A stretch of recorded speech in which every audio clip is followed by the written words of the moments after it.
Довольно такая, знаешь, интересная тема. Если не ошибаюсь, высказалась директор по туризму Абхазии.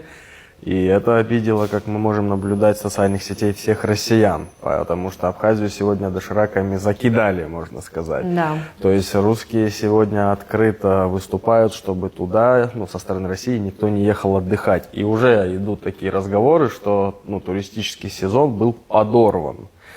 Но мое личное мнение, я думаю, это по большому счету эта женщина сказала все правильно. Может, она немножко резко высказалась, но она по факту все сказала. Я тоже так думаю, что она все правильно сказала.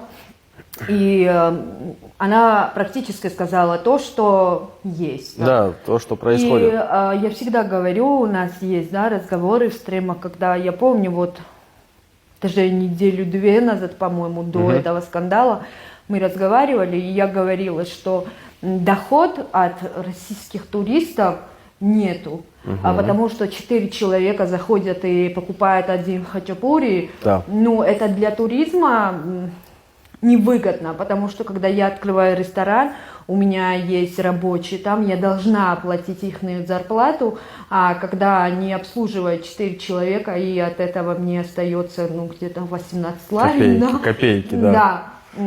И мне удивляет, когда русские начинают, что ой, там нету сервиса. Люди хотят отдыхать за копейки, Да. заодно хотят высокий уровень отдыха.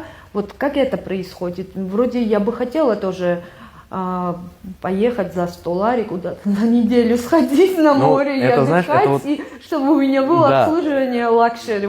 Это, знаешь, равносильно тому, что я сейчас в Тбилиси пойду где-то на сутки хостел за 30 лари себе сниму и скажу, а почему я не отдельная комната у меня, почему у меня нету питания трехразового, знаешь, надо для этого создать что-то, но никто этого не делает. Да, русские делают, но они делают это для себя и для своих граждан, естественно. Опять же вопрос, почему сегодня, причем не только сегодня, и находясь в Абхазии, то есть абхазов в отеле там не запускали.